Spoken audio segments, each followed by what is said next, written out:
Assalamualaikum warahmatullahi wabarakatuh. Bismillahirrahmanirrahim. Wassalatu wassalamu ala rasulillah wa ala alihi wa sahbihi wa mawalah wa la hawla wa la quwata illa billah. Amma ba'du.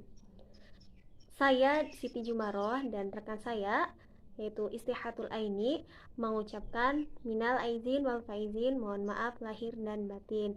Nah, untuk lanjut ke materi selanjutnya yaitu pada perkuliahan Inovasi Pendidikan Matematika.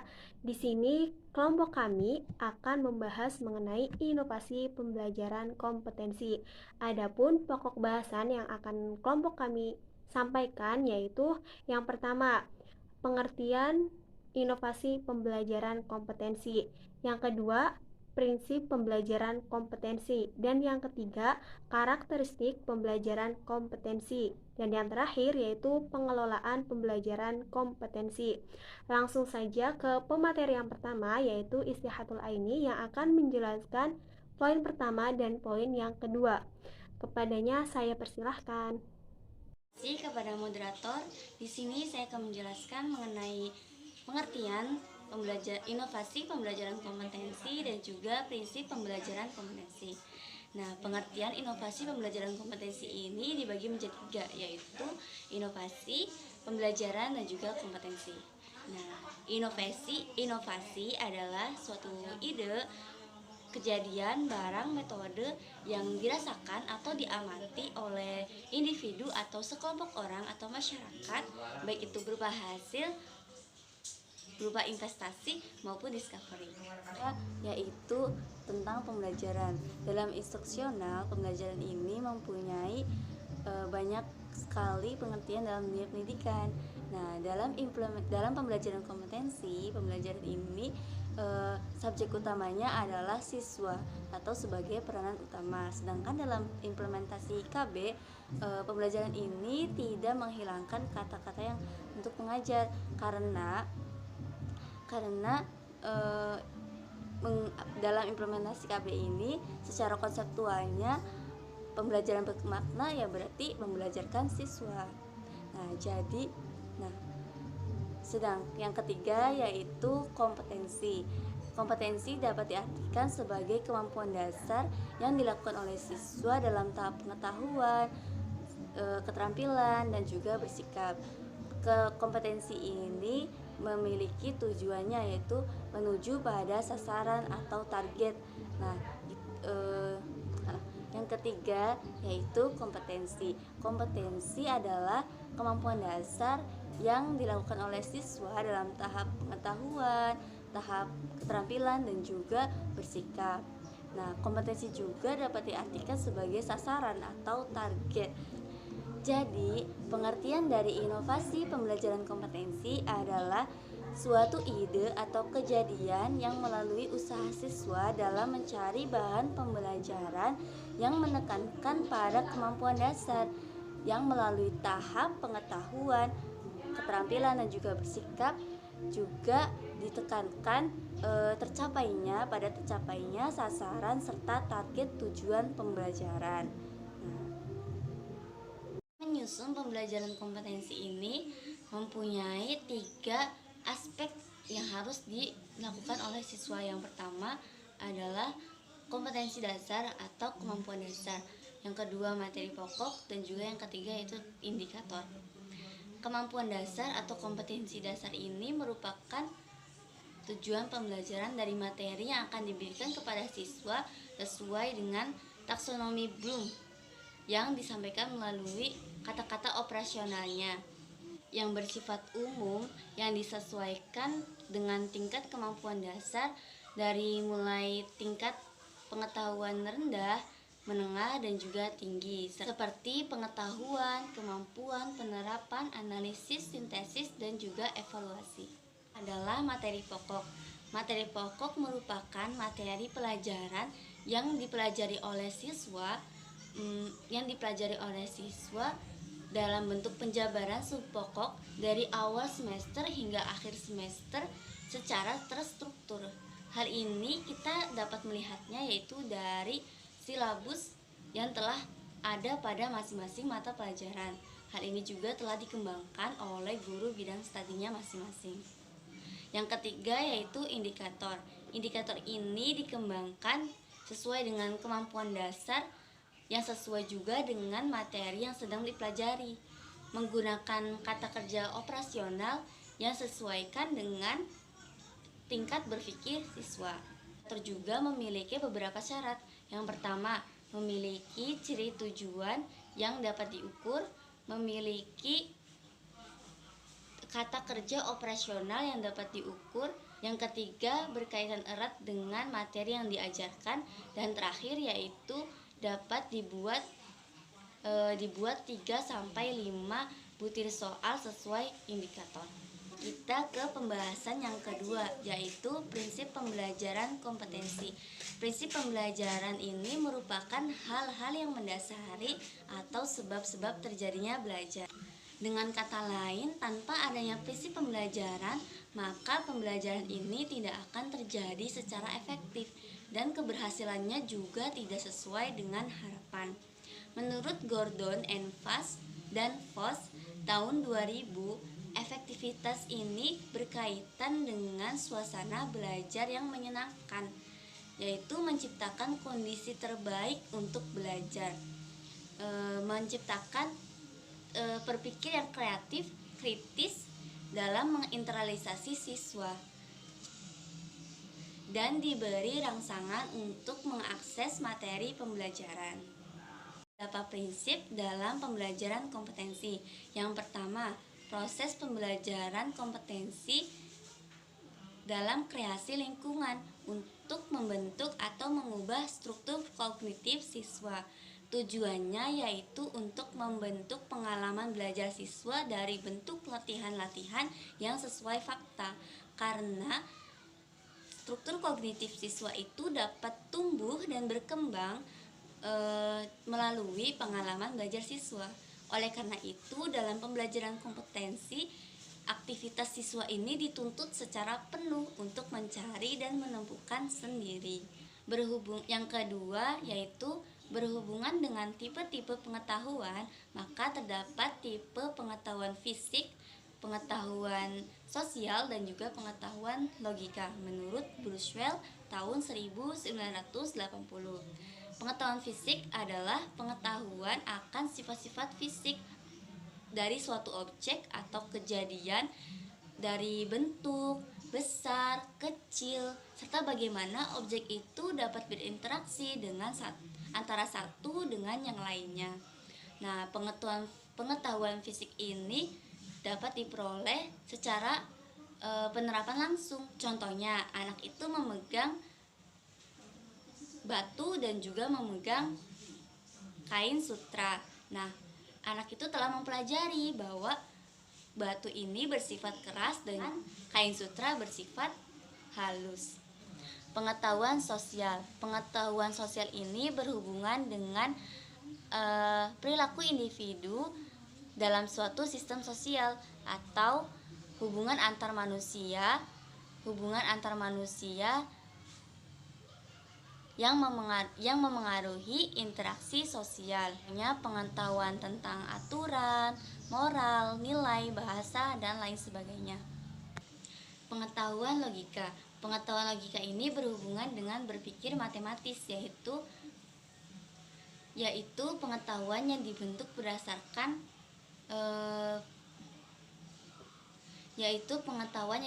berdasarkan pengalaman dalam suatu objek.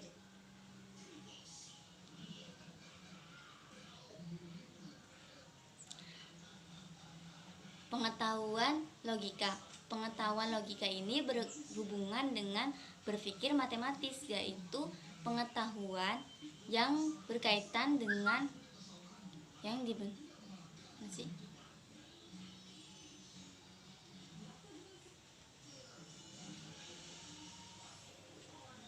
Pengetahuan logika berhubungan dengan berpikir matematis, yaitu pengetahuan yang dibentuk berdasarkan objek dan kejadian tertentu. Pengetahuan ini dapat berkembang dan terbentuk oleh pemikirannya sendiri, yaitu manakala individu ini dapat mempelajari suatu objek walaupun objek itu tidak bergerak. Contohnya, anak itu mempelajari bilangan. Contohnya, dalam mempelajari tentang bilangan, anak itu memahami bermain dengan kelereng dengan himpunan. Contohnya tentang mempelajari bilangan. Contohnya mempelajari tentang bilangan. Anak itu sedang bermain dengan himpunan kelereng. Walaupun tidak sedang belajar, tapi kelereng merupakan alat untuk memahami suatu bilangan, yaitu pembelajaran melalui peran hubungan interaksi sosial, di mana anak-anak akan lebih baik mempelajari pengetahuan logika dan juga sosial dengan temannya sendiri, dengan teman sebayanya, karena melalui interaksi dan juga komunikasi dengan temannya sendiri, maka anak-anak akan belajar tentang pengetahuan logikanya, tentang sosialnya, akan lebih memahami dalam konteks pergaulan, konteks permainan dengan teman sebayanya. Nah, oleh karena itu, dengan melalui komunikasi antar teman, melalui pergaulan, maka anak akan tumbuh berkembang secara wajar, secara batasnya dalam konteks logika dan juga sosialnya, yaitu pembelajaran melalui KBK. Pembelajaran ini diarahkan untuk siswa dapat mengatasi berbagai rintangan dan tantangan dalam kehidupan yang cepat berubah. Hal ini melalui beberapa kompetensi, yaitu kompetensi akademik, kompetensi okupasional, dan kompetensi kultural, dan juga kompetensi temporal. Adapun beberapa prinsip menurut kurikulum berbasis kompetensi untuk menunjang pembelajaran yang efektif dan efisien menurut Puskur Balitbang Depdiknas tahun 2002. Rambu-rambunya yaitu yang pertama, kesempatan untuk belajar. Dalam hal ini siswa diberi kesempatan untuk belajar, yaitu prosesnya, produknya, keterampilannya, dan juga nilai-nilai yang diharapkan, yaitu pengetahuan awal siswa. Dalam pembelajaran perlu dikaitkan dengan pengetahuan awal siswa dan juga nilai serta keterampilan yang dimiliki oleh siswa, sambil memperluas juga menunjukkan cara pandang dan cara tindak sehari-hari, yaitu refleksi. Kegiatan pembelajaran khususnya untuk pengajar perlu menyediakan pengalaman belajar yang bermakna, sehingga hal ini mendorong untuk memberikan tindakan dan juga renungan atau refleksi pada setiap siswa. Yang keempat yaitu memotivasi. Nah, dengan mendapatkan pelajaran yang bermakna, maka hal ini dapat mendorong untuk memotivasi siswa untuk belajar dengan baik. Lanjut yang kelima yaitu keragaman individu. Mendapatkan refleksi, mendapatkan motivasi dari seorang pengajar, maka siswa akan mendapatkan keragaman berbagai individu, yaitu perbedaan antar satu dengan yang lainnya. Nah, lanjut yaitu yang keenam, kemandirian dan kerja sama. Dari refleksi, motivasi, dan juga keragaman individu yang telah dipahami siswa, telah dipelajari oleh siswa, maka siswa dapat bersikap untuk mandiri dan juga bisa untuk melakukan kerjasama dengan satu yang lainnya. Seperti itu. Yang ketujuh yaitu suasana yang mendukung. Untuk mendapatkan refleksi, motivasi, kemandirian, serta kerjasama antar siswa, yaitu butuh yang namanya pembelajaran dengan suasana yang mendukung, pembelajaran yang menyenangkan. Nah, yang kedelapan yaitu belajar bekerja sama. Dengan mendapatkan hal-hal yang tadi, maka siswa dapat belajar untuk memiliki sikap simpati, empati, dan toleransi pada orang lain atau siswa yang lainnya. Selanjutnya yaitu siswa sebagai gagasan. Dengan kegiatan pembelajaran yang melibatkan pengalaman belajar, maka gagasan ini ada pada diri siswa, sedangkan guru hanya untuk mengatur kondisi lingkungan, kondisi sekolah yang kondusif untuk berlangsungnya belajar siswa. Selanjutnya yaitu rasa ingin tahu, kreativitas, dan ketuhanan. Dari yang hal tadi telah dilakukan, maka siswa akan memiliki kreativitas, rasa ingin tahu, lebih banyak ingin tahu hal-hal yang membuat siswa penasaran, dan juga memiliki ketuhanan, yaitu percaya pada Tuhan Yang Maha Esa. Selanjutnya yaitu menyenangkan. Seperti yang tadi dijelaskan, pembelajaran hal-hal yang tadi kerjasama dan juga yang lainnya, maka akan terbentuk jika siswa tersebut dapat belajar dengan rasa senang, rasa nyaman. Nah, selanjutnya yaitu interaksi dan juga komunikasi. Dengan mendapatkan rasa nyaman, rasa ingin tahu, kerjasama, dan sebagainya yang tadi, maka siswa dapat berinteraksi dan berkomunikasi dengan baik. Dengan secara tidak langsung dapat melatih mental siswa untuk antar sosial atau hubungan sosialnya. Terakhir yaitu cara belajar.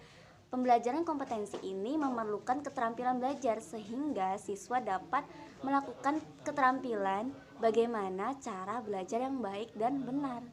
Nah, kompetensi ini dapat dilakukan secara maksimal, secara optimal jika pembelajaran ini mengikuti prinsip-prinsip pembelajaran yang berbasis kompetensi.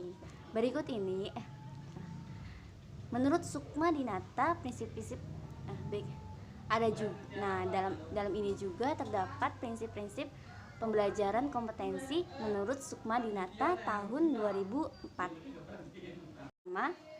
Agar siswa dapat mendapatkan pembelajaran kompetensi yang optimal, maka diperlukan waktu yang cukup dengan program pembelajaran yang berkualitas.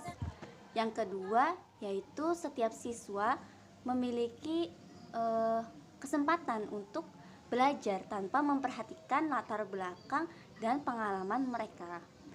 Yang ketiga, perbedaan penguasaan kompetensi dalam diri siswa bukan hanya saja terdapat pada permasalahan pada diri siswa sendiri, tapi juga bisa disebabkan oleh lingkungan sekolah mereka, lingkungan masyarakatnya, dan setiap siswa itu berhak untuk mendapatkan kesempatan belajar dengan baik dan benar sesuai juga dengan kecepatan belajar siswa masing-masing. Yang keempat, yaitu setiap siswa berhak mendapatkan kompetensi yang baik dengan syarat rancangan dan juga pelaksanaannya diarahkan ke sasaran target pembelajaran kompetensi tersebut. Yang terakhir yaitu apa yang berharga dalam pembelajaran, maka berharga dalam belajar. Jika terdapat siswa yang gagal, maka mungkin terdapat kesalahan pada rencana maupun pelaksanaannya, dan penyebab itu harus dicari tahu atau diperdalami oleh sang pengajar. Terima kasih. Cukup sekian pemateri dari saya. Semoga bisa dipahami. Saya kembalikan ke moderator. Terima kasih kepada Istihatul Aini yang telah memaparkan materinya. Selanjutnya di sini saya akan menjelaskan poin yang ketiga, yaitu karakteristik pembelajaran kompetensi. Keterampilan dasar mengajar bagi pendidik matematika diperlukan agar pendidik dapat melaksanakan perannya dalam pengelolaan proses pembelajaran. Proses pembelajaran kompetensi merupakan kegiatan interaksi antara dua unsur manusiawi, yakni siswa sebagai pihak yang belajar dan guru sebagai pihak yang mengajar, dengan siswa sebagai subjek pokok. Proses tersebut dalam pembelajaran kompetensi memiliki karakteristik khusus, yaitu yang pertama, proses pembelajaran memiliki tujuan, yaitu membantu anak didik dalam suatu perkembangan tertentu. Yang kedua, adanya suatu prosedur yang dirancang sedemikian rupa untuk mencapai tujuan yang telah ditetapkan. Yang ketiga, adanya kegiatan penggarapan materi tertentu secara khusus, sehingga dapat mencapai tujuan. Yang keempat, adanya aktivitas siswa sebagai syarat mutlak bagi berlangsungnya proses pembelajaran. Yang kelima, guru berperan sebagai pembimbing yang berusaha menghidupkan dan memberikan motivasi belajar kepada siswa dalam proses interaksi yang kondusif. Yang keenam, membutuhkan adanya komitmen terhadap kedisiplinan sebagai pola tingkah laku yang diatur menurut ketentuan yang ditaati oleh semua pihak. Yang ketujuh, adanya batasan waktu untuk menentukan tingkat pencapaian tujuan. Sedangkan Sukma Dinata tahun 2004 menjelaskan tentang karakteristik pembelajaran berbasis kompetensi sebagai berikut. Yang pertama, isi program didasarkan pada kecakapan atau keterampilan yang dibutuhkan untuk memecahkan suatu masalah atau mengerjakan suatu pekerjaan. Yang kedua, tujuan pembelajaran ditulis untuk setiap rumusan kompetensi. Yang ketiga, pengukuran kecakapan atau keterampilan didasarkan atas kemampuan yang diperhatikan. Yang keempat, performansi siswa diukur dengan menggunakan acuan patokan. Yang kelima, record lengkap kompetensi-kompetensi yang dikuasai dibuat untuk setiap siswa. Yang keenam, bahan pembelajaran berupa modul, hangout, buku kerja, dan program pembelajaran menggunakan media cetak atau program komputer dan media lain yang disediakan bagi setiap peserta didik. Yang ketujuh, waktu belajar cukup fleksibel. Tiap peserta dapat menyesuaikan kecepatan belajarnya dengan kemampuan masing-masing. Yang kedelapan, kegiatan belajar memanfaatkan umpan balik untuk memudahkan kita dalam membedakan atau mengetahui mana sih yang termasuk pembelajaran kompetensi. Di sini kalian dapat melihatnya di layar, yaitu ada karakteristik, kemudian ada pembelajaran kompetensi, dan ada yang bukan pembelajaran kompetensi. Kalau karakteristiknya itu apa yang dipelajari? Kalau termasuk pembelajaran kompetensi, yaitu kompetensi yang menunjukkan sasaran-sasaran belajar yang sudah dirumuskan secara spesifik, yang memenuhi standar sesuai dengan tuntutan lapangan. Nah, kalau bukan yang pembelajaran kompetensi, itu biasanya bahan ajar berupa materi pengetahuan, konsep, prinsip, prosedur yang dimuat dalam buku, hangout, atau silabus. Kemudian dilihat dari proses pembelajaran. Kalau yang termasuk pembelajaran kompetensi, itu program pembelajaran yang disusun secara seksama, berpusat pada siswa, memuat pengalaman belajar, media dan bahan yang diarahkan pada penguasaan kompetensi. Program pembelajaran dirancang untuk melayani kebutuhan, minat, dan kemampuan peserta didik. Umpan balik digunakan untuk memberikan perbaikan belajar. Nah, kalau yang bukan pembelajaran kompetensi itu menggunakan pendekatan dan metode pembelajaran yang bersifat ekspositori seperti ceramah, diskusi, dan demonstrasi. Anak didik kurang dapat mengukur kecepatan belajar sendiri. Umpan balik pun jarang diberikan. Kemudian dilihat dari waktu belajarnya. Kalau pembelajaran kompetensi itu disediakan waktu yang cukup untuk menguasai kompetensi sebelum pindah mempelajari kompetensi berikutnya. Kalau yang bukan pembelajaran kompetensi, sekelompok siswa dalam periode waktu yang sama mempelajari unit atau topik pembelajaran tertentu. Kelompok tersebut dapat pindah ke unit atau topik berikut setelah waktu yang disediakan habis. Kemudian kalau dilihat dari kemampuan individu, kalau yang termasuk pembelajaran kompetensi itu tiap siswa dituntut menguasai setiap formasi atau tugas sesuai dengan standar lapangan sebelum dapat menyicil untuk menyelesaikan formasi atau tugas tersebut. Nah, kalau yang bukan pembelajaran kompetensi itu penguasaan didasarkan atas hasil ujian tertulis. Tingkat penguasaan menggunakan acuan norma, peserta diperbolehkan pindah ke bahan berikutnya, walaupun tingkat penguasaannya masih sangat minim.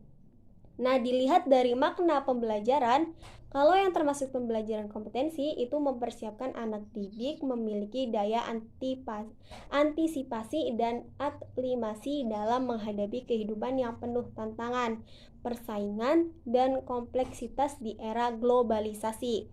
Nah, kalau yang bukan merupakan pembelajaran kompetensi itu mempersiapkan anak didik agar memiliki kecerdasan, sikap, dan kepatuhan dapat menyelesaikan tugas dan pekerjaan dan hidup berkelayakan. Poin yang keempat yaitu pengelolaan pembelajaran kompetensi berkenaan dengan kemampuan guru untuk mengelola berbagai komponen pembelajaran sehingga mampu menciptakan kondisi pembelajaran yang efektif dan efisien. Maka dalam pengelolaan pembelajaran kompetensi ada beberapa hal yang perlu diperhatikan. Di antaranya, yang pertama, aspek-aspek pengelolaan pembelajaran. Yang kedua, sarana dan sumber belajar, serta yang ketiga, pendekatan pembelajaran. Aspek-aspek pengelolaan pembelajaran kompetensi secara garis besar, aspek-aspek yang perlu diperhatikan guru dalam merancang dan melaksanakan kegiatan pembelajaran. Meliputi yang pertama, itu pengelolaan ruang belajar. Pengelolaan ruang belajar atau kelas merupakan tempat berlangsungnya kegiatan pembelajaran berbentuk ruang kelas. Selama berjam-jam siswa berada di ruangan kelas, selama itu pula terjadi interaksi antara guru dan siswa. Ruang tersebut harus ditata sedemikian rupa sehingga secara layak dan dapat melangsungkan kegiatan pembelajaran. Yang kedua yaitu pengelolaan siswa. Siswa dalam suatu kelompok kelas biasanya itu memiliki kemampuan yang beragam, terutama dalam menerima sejumlah pengalaman belajar termasuk di dalamnya materi yang harus dikuasai. Oleh karena itu, guru hendaknya memahami tentang karakteristik siswa dalam kemampuan belajar. Yang ketiga yaitu pengelolaan kegiatan pembelajaran kompetensi. Kegiatan belajar siswa perlu dirancang sedemikian rupa sehingga sesuai dengan tingkatan kemampuannya. Seorang guru dituntut untuk menciptakan berbagai bentuk kegiatan pembelajaran sehingga siswa secara optimal mengembangkan kemampuan dirinya dengan berbagai pengalaman belajar. Yang keempat yaitu pendekatan kegiatan pembelajaran kompetensi. Pendekatan merupakan langkah-langkah pembelajaran yang dapat dilakukan untuk mencapai tujuan secara efektif dan efisien. Paling tidak meliputi 4 aspek. Yang pertama, mengidentifikasi dan menetapkan spesifikasi serta kualifikasi perubahan perilaku yang diharapkan. Kemudian yang kedua, memiliki cara pendekatan pembelajaran yang tepat untuk mencapai standar kompetensi dengan memperhatikan karakteristik siswa sebagai subjek belajar. Kemudian yang ketiga, memilih dan menetapkan sejumlah prosedur, metode, dan teknik kegiatan pembelajaran yang relevan dengan kebutuhan pengalaman belajar yang harus ditempuh siswa. Yang terakhir, menetapkan norma atau kriteria keberhasilan sehingga dapat menjadi pedoman dalam kegiatan pembelajaran, terutama menilai kemampuan suatu jenis kompetensi tertentu. Yang kelima yaitu sarana dan sumber belajar. Sarana itu merupakan fasilitas yang mempengaruhi secara langsung terhadap keberhasilan siswa dalam kegiatan mencapai tujuan pembelajaran. Sarana yang paling membantu adalah sarana berupa media atau alat peraga. Berkenaan dengan sumber belajar harus disesuaikan dengan materi dan tujuan pembelajaran yang diinginkan. Sumber belajar utama yang dapat dipilih seperti buku, brosur, majalah, surat kabar, poster, lembar informasi, dan lingkungan sekitar. Yang terakhir yaitu model pendekatan pembelajaran kompetensi. Proses pembelajaran berbasis kompetensi merupakan program pembelajaran yang dirancang untuk menggali potensi dan pengalaman belajar siswa agar mampu memenuhi pencapaian kompetensi yang telah ditetapkan. Mungkin cukup sekian pembahasan dari kami mengenai inovasi pembelajaran